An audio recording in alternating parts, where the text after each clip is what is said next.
함께 보실 말씀은 마태복음 6장 9절입니다. 오늘 함께 보실 말씀은 마태복음 6장 9절 한 구절입니다. 자, 오늘 성경은 신약 8페이지입니다.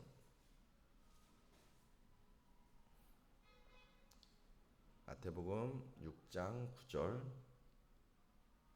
우리 다 같이 읽습니다. 시작. 그러므로 너희는 이렇게 기도하라. 하늘에 계신 우리 아버지여, 이름이 거룩히 여김을 받으시오며. 아멘. 한 번만 더 읽겠습니다. 그러므로 너희는 이렇게 기도하라. 하늘에 계신 우리 아버지여, 이름이 거룩히 여김을 받으시오며. 아멘. 이 말씀에 근거하여서 주기도문 8번째 시간을 갖도록 하겠습니다. 이름이 거룩히 여김을 받으시오며 라는 제목으로는 3번째 시간을 갖도록 하겠습니다. 진도를 빨리 안 나가는 이유는 하나하나 우리가 정성스럽게 묵상하고 이것이 우리의 기도가 되기 원하는 마음으로 좀 깊이 나누려고 합니다.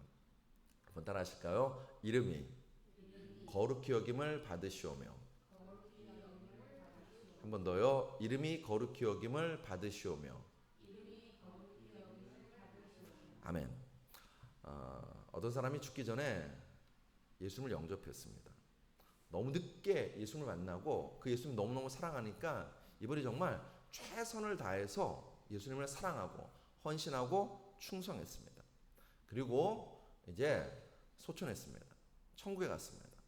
이분이 천국에 가자 이 초신자를 예수님께서는 버선발로 뛰어나와서 현관에서 맞아주시는 것입니다. 이 초신자가 너무너무 감격했습니다. 그리고 얼마 있다가 그 교회, 그 초신자가 있던 교회에 장로님이 소천하셔서 천국에 오셨습니다. 이 초신자는 기대했어요. 이번에는 예수님이 얼마나 더 정말 성대하게 저 장로님을 맞이하실까라고 생각하고 있었는데 예수님께서 그냥 자리에 앉으셔서 그 장로님을 맞이하시고 환영하시는 것입니다. 좀 이상하다라는 생각이 들었지만 그냥 그런가 보다 하고 넘어갔습니다. 얼마 안 있어서 이제 그 교회, 섬기던 교회 담임 목사님이 천국에 오셨습니다. 이번에는 예수님께서 보좌의 의자를 꽉 잡고서는 그 목사님을 맞이하시는 것입니다. 뭔가 너무너무 이상했어요. 그래서 이 초신자가 용기를 내서 예수님께 물었습니다. 예수님, 저 같은 초신자가 올 때는 버선발로 뛰어나오시더니 목사님과 장로님이 오셨는데는 왜 그냥 앉아만 계시나요? 그때 예수님께서 그 초신자에게 이렇게 말했다고 합니다. 저들은 내가 조금만 이 자리에서 벗어나면 이 보좌의 자리를 틀어주고 앉아가지고서는 일어날 생각을 안 해요. 이해되셨죠? 안 되셨나요? 목사하고 장로는요, 자기가 교회의 주인 행세했다는 것입니다. 예수님이 주인이 아니라 예수님을 높이는 것이 아니라 자기가 교회에서 주인 행세하고 높임받는 그런 삶을, 그런 신앙생활을 했다는 것입니다. 여러분, 신앙생활은 중심 이동입니다. 제가 다음번에는 더 좀 센 발언을 할 텐데 일단은 오늘은 신앙생활은 중심 이동이에요. 내 중심에서 하나님 중심으로 이동하는 것, 이게 신앙생활입니다. 저는 그래서 교회에서 강대상에서 특히 이런 말 제가 여러분들한테 잘 안 합니다. 무슨 말을 안 하느냐? 좋은 일이 일어납니다. 여러분 잘 됩니다. 이런 말을 잘 안 합니다.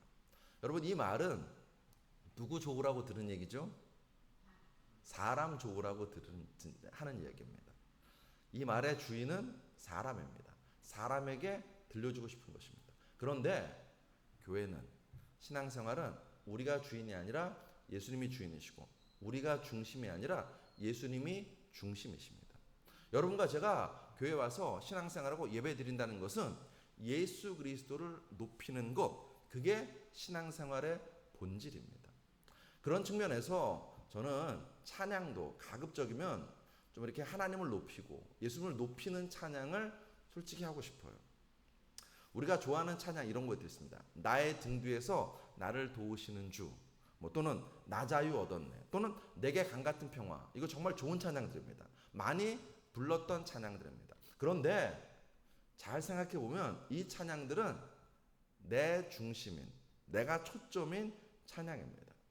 이런 찬양도 좋지만 이보다는 나 주님의 기쁨 되기 원하네. 나는 예배자입니다. 예수 이름 높이세. 우리가 아까 방금 들렸던 예수 이름 높이세 같은 찬양을 많이 불렀으면 좋겠습니다. 왜 그러냐고요? 사랑하는 성도 여러분, 여러분과 저는요, 하나님을 찬양하고 하나님을 높이기 위해서 창조된 자들입니다. 아멘이신가요? 이사야서 43장 6절로 7절에 내 아들들을 먼 곳에서 이끌며 내 딸들을 땅 끝에서 오게 하며 내 이름으로 불려지는 모든 자 곧 내가 내 영광을 위하여 창조한 자를 오게 하라 라고 말씀하셨습니다. 여러분과 제가 누구냐면요, 내가 내 영광을 위하여 창조한 자가 바로 여러분과 저입니다. 그러므로 삶이란 하나님께 영광 돌림입니다. 우리가 살아간다는 것은 삶의 자리에서 하나님께 영광 돌리는 삶을 사는 것, 그게 살아가는 것입니다. 어느 정도까지요? 먹고 마시는 일조차도 하나님의 영광을 위해서, 하나님께 영광 돌리기 위해서 우리는 먹고 마시는 것입니다. 고린도전서 10장 31절에 그런즉 너희가 먹든지 마시든지 무엇을 하든지 다 하나님의 영광을 위하여 하라. 예수님께서 주의 기도, 주기도문을 통해서 우리에게 가르쳐 주시는 첫 번째가 바로 이것입니다.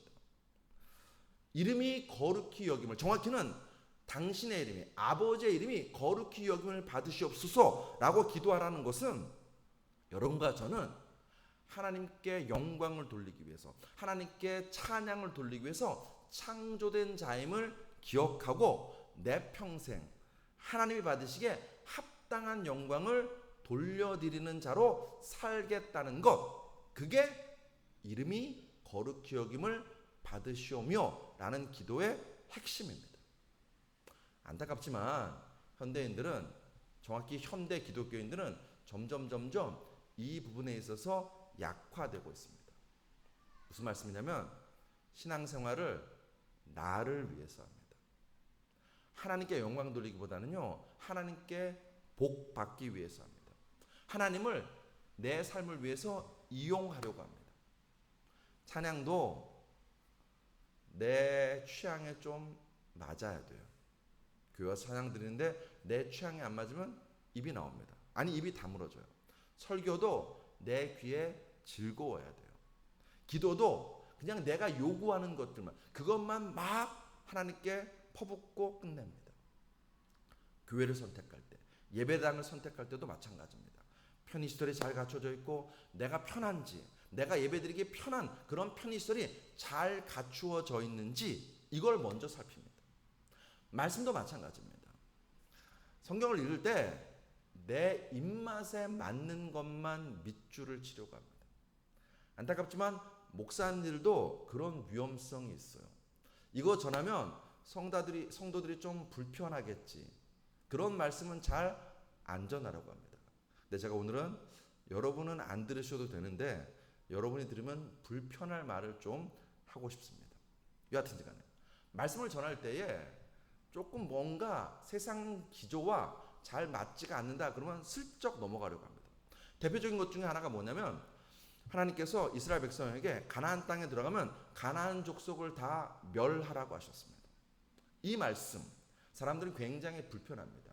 아니, 어떻게 하나님이라는 분이 그 어린아이들까지 다 죽이라고 말할 수 있어? 라고 불편해하고, 그 하나님은 신약 성경에 나오는 사랑의 예수님과는 다른 하나님인 것처럼 자꾸 생각하고 말하려고 합니다. 그런데 성경은 분명하게 이야기합니다. 뭐라고 얘기하느냐? 그것은 죄에 대한 심판이라고. 레위기 18장 24절로 25절에 너희는 이 모든 일로 스스로 더럽히지 말라. 내가 너희 앞에서 쫓아내는 족속들이 이 모든 일로 말미암아 더러워졌고 그 땅도 더러워졌으므로 내가 그 악으로 말미암아 벌하고 그 땅도 스스로 그 주님을 토하여 내느니라. 왜 하나님께서 가나안 땅에 그 처절한 살육을 행하시는가? 우리는 살육이라고 생각하지만 성경은 말합니다. 하나님 말씀하십니다. 심판하시는 것이라고. 죄가 너무 관영하니까 심판하시는 것이라고 말씀합니다. 여러분, 죄 중에 죄는 하나님께 영광 돌리지 않는 삶입니다. 하나님의 이름을 거룩히 여기지 않는 삶입니다. 우리는 하나님께 영광 돌리는 삶을 사셔야 됩니다. 하나님의 이름을 거룩히 여기셔야 됩니다. 이거를 가볍게 넘기시면 안 됩니다. 자, 아주 어려운 말씀 한 구절을 좀 찾아보겠습니다. 어딜 찾을 거냐? 열왕기하 2장 23절로 25절입니다. 열왕기하 2장 23절로 25절입니다.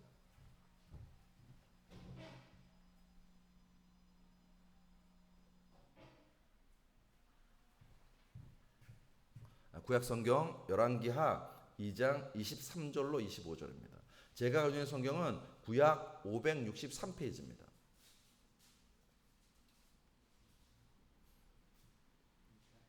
열왕기하 2장 23절로 25절입니다. 읽어보면 되게 유명한 사건이에요. 그리고 논쟁도 많이 되는 사건입니다. 우리 같이 읽겠습니다. 시작. 엘리사가 거기서 베델로 올라가더니 그가 길에서 올라갈 때에 작은 아이들이 성읍에서 나와 그를 조롱하여 이르되 대머리여 올라가라 대머리여 올라가라 하는지라. 엘리사가 뒤로 돌이켜 그들을 보고 여호와의 이름으로 저주하매 곧 수풀에서 암곰 둘이 나와서 아이들 중에 42명을 찢었더라. 엘리사가 거기서부터 갈멜산으로 가고 거기서 사마리아로 돌아왔더라. 아멘. 가나안 족속의 어린아이까지 죽이라는 말씀만큼이나 논쟁이 되고 소위 세상 사람들로부터 공격받는 말씀이 바로 이 말씀입니다. 내용을 살피면 이렇습니다. 엘리사라는 선지자가 등장합니다. 이 엘리사라는 선지자는 엘리야라는 선지자의 그 다음 후계 뒤를 잇는 선지자입니다. 구약시대의 선지자는 하나님의 대리자입니다. 요즘식으로 표현하면 한 나라의 대사라고 보시면 맞습니다.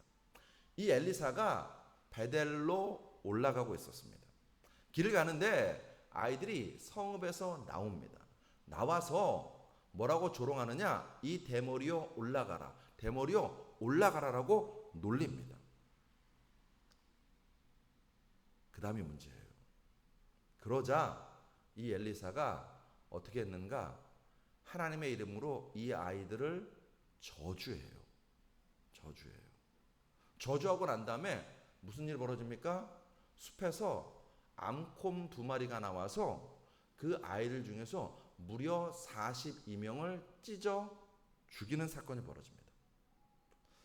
여러분, 교회에서 이런 사건이 벌어지면 인터넷이 난리가 납니다. 난리가 나요. 엘리사, 그 인간 미친 거 아니야? 그런 사람이 어떻게 목사라고 할 수 있어? 선지자라고 할 수 있어? 어떻게 하나님의 이름으로 아이들을 저주하다니 제정신이 아니야. 그리고 하나님도 그렇지, 애들을 찢어 죽이다니 하나님은 악마야 라는 댓글이 인터넷을 도배할 것입니다. 네, 이 말씀을 좀 잘 이해할 필요가 있습니다. 자, 성경 지식을 제가 좀 말씀드리겠습니다. 첫 번째, 우리말 성경은 아이들, 특히 작은 아이들이라고 번역해 놓았는데 이 작은 아이들은 히브리어로 나르라는 단어입니다. 나르라는 단어. 이 히브리어로 나르라는 단어는 몇 세부터 몇 세 사이에 쓰이냐면은 만으로 16세에서 24살 사이에 아이들에게, 사람들에게 쓰이는 단어가 나르라는 단어입니다. 그것을 어떻게 알 수 있는가? 창세기 37장 2절에 보면 요셉이 등장합니다. 그때 요셉이 나이가 17살이라고 나옵니다. 그러면서 성경은 이 요셉을 뭐라고 또 표현하냐면 소년이라고 표현합니다. 그때 이 소년이라고 번역된 단어가 히브리어 나르예요. 나르입니다. 17살이면 우리나라로 치면은 고등학생, 2학년, 3학년부터 시작해서 대학생, 이 아이들을 나르라고 하는 것입니다. 여러분, 옛날 조선시대 이 나이면은 결혼을 했을까요? 안 했을까요? 했어요. 자손도 봅니다. 그죠? 그 다음에 관직에도 나가요. 관직에도 나갑니다. 무슨 얘기냐면 조선시대 때도 이 나이 때는요 장성한 사람으로 칩니다. 왜 그러느냐? 수명이 짧았거든요. 수명이 짧았어요. 그러면 고대 이스라엘 사회에서는 더 수명이 짧았을 거 아닙니까? 더 수명이 짧은 상황에서 이 나이대 사람들은요 벌써 군대를 갑니다. 군대 가서 중책을 맡는 역할을 하는 사람들이 바로 이 나이대 나르입니다. 그러니까 작은 아이들이라고 번역하니까 우리는요 아니 그런 애들을 초등학생을 이렇게 생각하는데 사실은 성경의 히브리어 원문을 따지면은 그런 초등학생 아이들이 아니라 고등학교 2, 3학년부터 시작해서 대학생들 그리고 이 당시의 세계관으로 보면은 이렇게 중년, 사회적인 중책을 맡을 수 있는 나이에 속한 사람들이 이 청년들입니다. 그러니까 청년이라고 번역하는 게 훨씬 좋아요. 자, 두 번째, 이들이 엘리사를 향해서 뭐라고 놀리느냐? 대머리여 올라가라, 대머리여 올라가라고 놀리고 조롱합니다. 우리는 이것 때문에 야 얘들이 외모를 가지고 놀렸다고 어떻게 암콤으로 찢어 죽이게 만드냐, 여호와 이름으로 저주하냐라고 생각하는 경향이 있습니다. 일단 엘리사가 대머리였던 것 같아요. 그렇다고 엘리사가 외모에 대한 컴플렉스가 있는 것은 아닌 것 같아요. 왜 그러냐면 여기서의 핵심은 대머리에 있지 않습니다. 어디에 핵심이 있느냐? 올라가라에 이 성경을 푸는 핵심이 있어요. 이 올라가라는 말이 왜 중요하냐면 자 우리가 지금 열왕기하 2장을 읽었잖아요. 여러분 2장 후반부를 읽었는데 2장 초반을 좀 보십시오. 2장 1절부터 보시면 혹시 무슨 사건이 있는지 여러분 성경에 제목으로 기록되어 있나요? 2장 1절부터 무슨 사건이 기록되어 있나요? 네, 엘리야가 하늘로 올라간 사건이 2장 1절부터 기록되어 있습니다. 엘리야가 하늘로 올라갑니다. 회오리 바람을 타고 하늘로 올라갑니다. 죽음을 보지 않고 승천했습니다. 그리고 난 다음에 엘리사가 뒤를 이어서 선지자 사역을 감당합니다. 자, 이 소문이 온 이스라엘에 퍼졌어요. 엘리야가 죽음을 보지 않고 하늘로 올라갔대. 이 소문이 퍼집니다. 문제는 다 믿었느냐? 아니요, 믿지 않았어요. 일부 사람들은 믿지 않았습니다. 어느 정도로 믿음이 없었냐면 선지자들의 생도 무리들 중에서도 이것을 믿지 않는 사람들이 있었습니다. 그래서 2장 16절부터 17절을 보십시다. 2장 16절부터 17절 같이 읽습니다. 시작. 그에게 이르되 당신의 종들에게 용감한 사람 50명이 있으니 청하건대 그들이 가서 당신의 주인을 찾게 하소서. 염려하건대 여호와의 성령이 그를 들고 가다가 어느 산에나 어느 골짜기에 던지셨을까 하나이다 하니라. 엘리사가 이르되 보내지 말라 하나 무리가 그로 부끄러워하도록 강청하매 보내라 한지라. 그들이 50명을 보냈더니 사흘 동안 찾되 발견하지 못하고. 선지자의 생도 무리들이 엘리사한테 와서 청합니다. 선지자님, 엘리야가 하늘로 승천한 게 아니라 회오리 바람에 휩싸여서 어딘가에 떨어졌을 것입니다. 우리가 찾겠습니다 라고 이야기하는 장면이 바로 이 장면입니다. 그러니까 엘리야가 하늘로 죽음을 보지 않고 승천했다는 것을 믿지 않는 거예요. 믿을 수 없는 일로 이들이 치는 것입니다. 선지자의 생도들이 이 정도니 일반 사람들은 얼마나 더 하겠습니까? 엘리야는 죽음을 보지 않고 하늘로 올라갔습니다. 이게 열왕기하 2장 앞부분에 나오는 사건입니다. 이 상황에서 베델에 있는, 맞나요? 베델이, 네. 이 상황에서 베델의 청년들이 엘리사한테 와가지고서는 조롱하는 거예요. 대머리여 올라가라 이렇게 조롱하는 거예요. 이것은 무슨 의미냐면 엘리야의 승천을 믿지 않는 것입니다. 믿지 않고 엘리사에게 말합니다. 야, 엘리야가 승천했다고 뻥치지 말아라. 말도 안 되는 그런 얘기하지 마라. 엘리사, 너 사기꾼이지? 그러면서 진짜 엘리야가 하늘로 올라갔다면 엘리사, 이때는 대머리죠. 대머리 너도 한번 올라가 봐 라고 조롱하는 거예요. 조롱하는 그 장면입니다. 이해되셨죠? 예, 그러니까 이건 외모를 가지고 비하하는 장면이 아니라 앞부분부터 이렇게 쭉 읽어나가면은 이 장면이 이해가 되는 것입니다. 지금 이 베델의 청년들은요, 하나님의 살아계심을 믿지 않는 거예요. 하나님이 역사하셔서 엘리야를 데려가셨음을 믿지 않는 것입니다. 그래서 엘리사도 조롱하고 엘리야도 조롱할 뿐만 아니라 이 조롱의 뒤에는 하나님에 대한 조롱과 불신이 담겨 있는 것입니다. 베델의 이 청년들은 하나님을 불신하고 하나님을 믿지 않는 것입니다. 세 번째, 하나님은 레위기 말씀을 통하여서 이스라엘 백성에게 경고하셨어요. 어떤 경고를 하셨는가 한번 들어보십시오. 레위기 26장 21절로 22절에 너희가 나를 거슬러 내게 청종하지 아니할진대 내가 너희의 죄대로 너희에게 7배나 더 재앙을 내릴 것이라. 그 다음 뭐라고 나오는가? 앞부분은 무슨 얘기냐면 이스라엘 백성이 하나님 말씀에 순종하지 않으면 하나님 뜻에 거스리면 그 얘기예요. 그 다음 재앙을 내리신데 어떤 재앙이냐면 내가 들짐승을 너희 중에 보내리니 그것들이 너희의 자녀를 움키고 너희의 가축을 멸하며 너희의 수요를 줄이리니 너희의 길들이 황폐하리라. 여러분 하나님께서 이스라엘 백성에 경고하셨어요. 너희들 내 말 잘 순종해. 그럼 복 받을 거야. 그런데 너희들이 내 말을 거스르고 순종하지 않으면 내가 반드시 너희를 심판할 거야. 징계할 거야. 어떻게? 짐승을 보내서 너희의 자녀들을 죽이는 일이, 그 자녀들이 짐승에게 의해서 죽임당하는 일이 벌어질 거야. 그러면 나의 징계인 줄 알라고 말씀하시는 것입니다. 하나님께서는 이 당시에 선지자를 통하여 말씀하셨습니다. 그러니까 선지자의 말을 거스린다는 것은 하나님을 거스리는 것입니다. 그러면 무슨 일이 벌어지는가? 첫째, 들짐승을 보내십니다. 둘째, 그 들짐승이 자녀들을 움켜쥐고 죽이는 일이 벌어집니다. 이 말씀을 이 베델의 청년들도 알았어요. 왜 알았는가? 이스라엘 백성은요 어릴 때부터 율법을 가르쳤거든요. 특히 가장 먼저 가르치는 말씀이 레위기 말씀입니다. 레위기 말씀을 가장 먼저 가르쳤기 때문에 이 말씀 분명히 알고 있었을 것입니다. 몰랐을 리 없습니다. 그런데도 불구하고 이 베델의 청년들은 하나님을 조롱합니다. 정확히는 하나님의 선지자를 조롱합니다.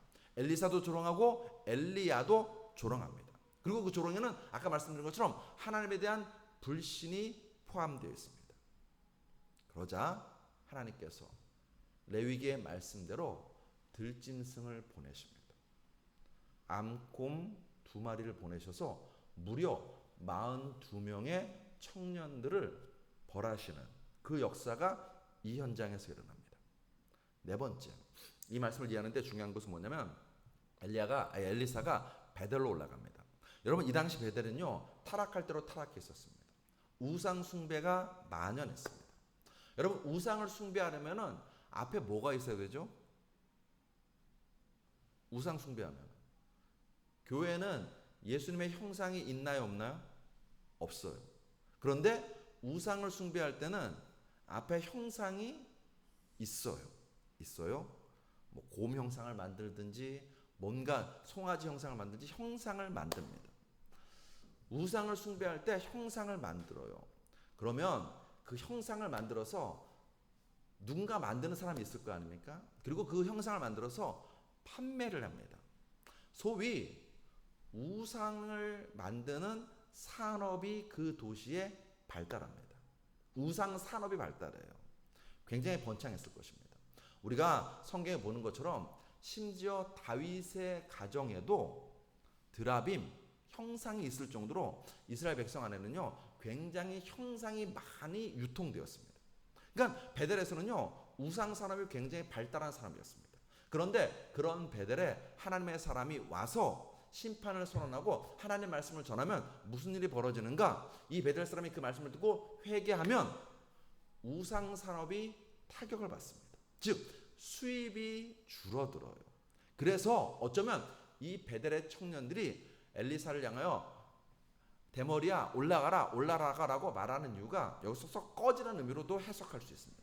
그래서 베델을 향하여서 또 이 청년들을 향하여서 엘리사가 굉장히 거룩한 분노를 하고 있는 것입니다. 정리하면 열왕기하 2장 23절의 사건은 하나님의 잔인성을 보여주는 사건이 아닙니다. 하나님 정말 잔인해요. 어떻게 이럴 수 있어? 라고 생각하시면 안 됩니다. 정반대로 이 사건은 뭐냐고요? 사람들이 하나님을 모욕하고 거부하는 사건입니다. 더구나 하나님을 높여야 할 사람들이 하나님을 외면합니다. 하나님의 이름을 거룩히 여겨야 할 사람들이 하나님을 무시하는 것입니다. 하나님은 사랑이십니다. 사랑이시기에 쉽게 징계하지 않으십니다. 참으십니다. 오래 참으십니다. 더 나아가서 선지자를 보내서 경고하십니다. 그러지 말라고. 너희들 돌아오라고 경고의 말씀을 하십니다. 그런데도 불구하고 돌아오지 않으면 그 사랑의 하나님은 공의의 하나님은 우리를 찾아오셔서 우리를 징계하시고 심판하십니다. 아멘이신가요? 아니면 더워서 아무 생각이 안 나시나요? 한 분은 너무 더우시죠 지금? 에어컨 킬까요? 네. 여하튼지 간에 하나님께서 말씀대로 심판하십니다. 심판하셔요. 자, 여러분과 제가 이거 중요한 말씀으로 정말 정신 차리고 들었으면 좋겠습니다. 우리가 하나님의 이름을 거룩히 여기지 않으면, 우리가 하나님께 돌려야 될 영광을 돌리지 않으면 하나님 맨 처음에는 참으세요. 끝까지 참으십니다. 그런데 어느 선이 넘으면 하나님께서는요 참지 않으십니다. 우리를 사랑하시기에 우리를 징계하십니다. 그러므로 여러분과 제가 좀 경각심을 가질 필요가 있습니다. 사랑하는 성도 여러분, 우리가 하나님의 이름을 거룩히 여기시나요? 먹든지 마시든지 무엇을 하든지 하나님께 영광 돌리는 삶을 사시나요? 우리의 선택과 결정은 하나님을 높이는 그런 선택과 결정이신가요? 최소한 제가 목회자로서 이런 비교를 해서 죄송한데 그냥 목회자로서 보면 타 종교인들에 비해서 어느 순간부터 우리 기독교인들이 하나님에 대한 경외심을 잃은 것은 아닌가라는 생각을 할 때가 참 많습니다. 참 많아요. 제가 나이가 들어서 그런가 꼰대라는 소리를 들은 한이 있더라도 이 얘기 오늘 꼭 나누고 싶습니다. 여러분, 우리 믿음의 선배들은, 제가 어릴 때 봤던 믿음의 선배들은 주일 예배를 토요일부터 준비했습니다. 토요일부터 예배를 사모했습니다. 그리고 주일에는 가장 깨끗한 옷을 입고 교회에 나옵니다. 성경과 찬송가도, 요즘은 성경과 찬송가도 아예 들고 다니지도 않는데 이게 그냥 덜렁대는 것이 아니라 제가 봤던 우리 신앙의 선배들은 항상 이렇게 가슴에 품고 다녔습니다. 뿐만 아니라 핸드폰으로 성경 찬송 보지 않았습니다.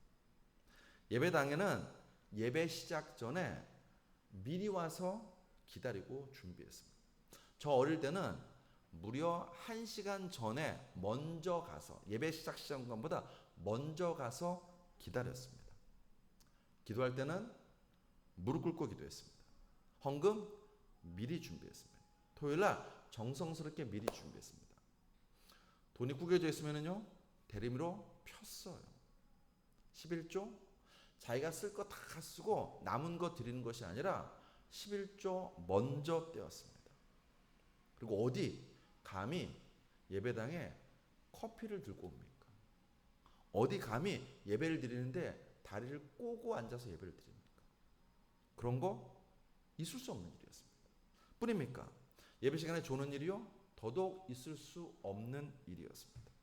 철저하게 주일을 성수했습니다. 제가 본 믿음의 선배들은 그렇게 하나님 앞에 섰습니다. 그냥 서지 않았습니다. 그런데 어느 순간부터 하나님에 대한, 예배에 대한 정신과 자세가 흐트러졌어요. 너희 몸을 거룩한 산 제물로 드리라고 하는데 내가 제물될 마음이 별로 없어요. 더 나가서 내 편의에 따라서 예배를 드리는 게 아니라 그냥 예배를 잠깐 보고 가버려요. 아, 주일날 예배 빼먹으면 안 되니까는 드리긴 드려야 되는데 제대로 드리는 것이 아니라 예배를 보고 갑니다. 만왕의 왕, 만주의 주 앞에 나올 때 우리의 자세가, 우리의 정신이 너무 안이하고 나태하고 게으르고 무리한 것은 아닌지요. 모임에 가면 이렇게 무시당할 때가 있잖아요. 이 사람들이 나를 왕따시키네, 무시하네, 되게 기분 나쁘잖아요. 가정에서 배우자가 나를 무시하면 얼마나 기분 나쁩니까? 근데 혹시 우리가 예배 드릴 때에, 기도할 때에 하나님을 무시하고 있는 것은 아닌지요. 사랑하는 성도 여러분, 우리는 지금 금요일마다 모여서 주기도문을 배우고 주기도문으로 기도하는 가운데 있습니다. 제가 무려 하나님의 이름이 거룩히 여김을 받으시오면을 벌써 3번째 설교하고 있습니다. 이것이 오늘날 우리가 너무너무 많이 잃어버린 우리의 신앙의 모습은 아닌가 하는 생각 때문입니다. 사랑하는 성도 여러분, 하나님의 이름을 거룩히 여기십시다. 하나님께 올려드려야 될 영광과 존귀와 찬양을 올려드리는 여러분과 저 되시기를 주의 이름으로 축복합니다. 여기서 중요한 점, 이것은 의무가 아닙니다. 이것은 사명이 아닙니다. 이것은 헌신이 아닙니다. 왜 그러는가? 여러분, 하나님은 이미 거룩하십니다. 아멘이신가요? 하나님은 이미 거룩하세요.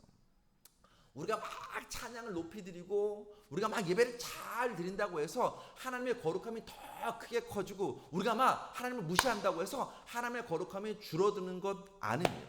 하나님은 이미 그 자체로 완벽하고 온전하게 거룩하신 분이십니다. 그런데 왜 여러분과 저에게 당신의 이름이 거룩히 여김을 받도록 기도하라고 말씀하실까요? 내 이름을 거룩히 여겨라, 내 이름을 찬양해라, 나에게 영광과 존귀와 찬양을 올려라 라는 말씀은요, 이런 의미입니다.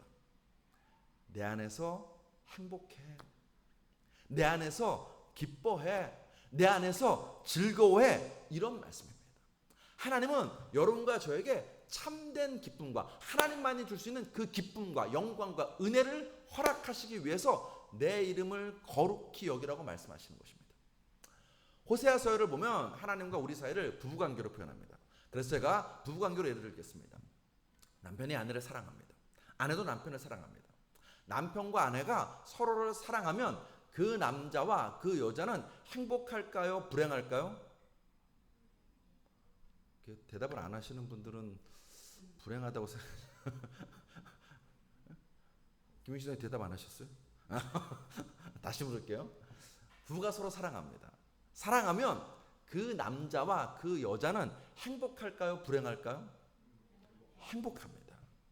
남편이 아내만을 바라보고 존귀하게 여기고 아내도 남편만을 바라보고 존귀하게 여기면 그 부부는요, 어떤 상황 가운데 처해 있을지라도 행복할 수 있습니다. 그런데 만사가 아무리 형통해도 부부관계가 안 좋으면 남편이 말합니다. 아내에게, 당신은 나에게 첫 번째야.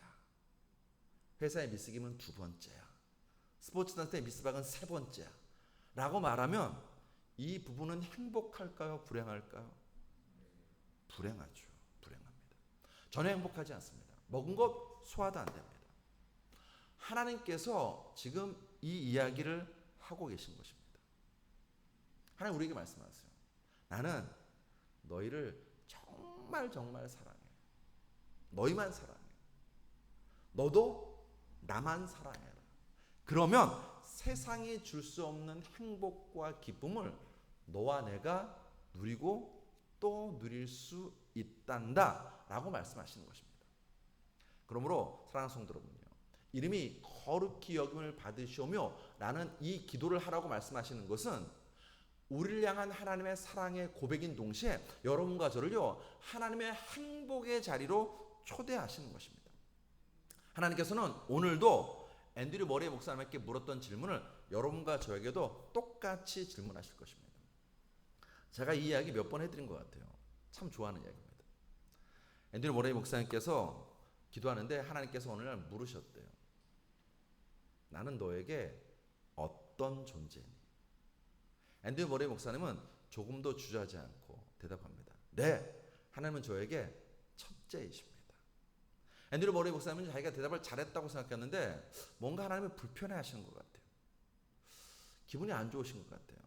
목사님은 하루 종일 생각했습니다. 왜 하나님이 나의 대답을 기뻐하지 않으실까? 그러다가 깨달았어요. 깨닫고 저녁에 다시 하나님 앞에 나아갔습니다. 그리고 하나님께 답변을 새로 드렸습니다. 그러더니 하나님이 너무너무 좋아하시더라고요. 앤드류 모레이 목사님이 뭐라고 하나님께 답변을 드렸는가? 하나님은 나의 전부이십니다. 나의 모든 것이십니다. 사랑하는 성도 여러분, 이것이 이름이 거룩히 여김을 받으시오며라의 기도입니다. 우리가 주기도문 할 때 이름이 거룩히 여김을 받으시오며 이렇게 기도한다고 해서 하나님의 이름이 거룩히 여김을 받는 것 아닙니다. 진실로 우리의 마음 가운데 하나님이 내 삶의 전부이신지 확인해 보십시오. 그리고 내가 정말로 하나님께 돌려드려야 될 영광과 존귀와 찬양을 올려드리고 있는지 확인해 보십시오. 말씀 정리합니다. 우린 예배를 드립니다. 우리가 혹시 교회 부흥을 위해서 예배를 기획하고 예배를 드리고 있다면 그 예배는 우상 숭배입니다. 제가 매주 설교합니다. 근데 제가 내 이름을 내고 내가 유명해지고 싶어서 설교 준비하고 설교를 하고 있다면 그것도 우상 숭배입니다.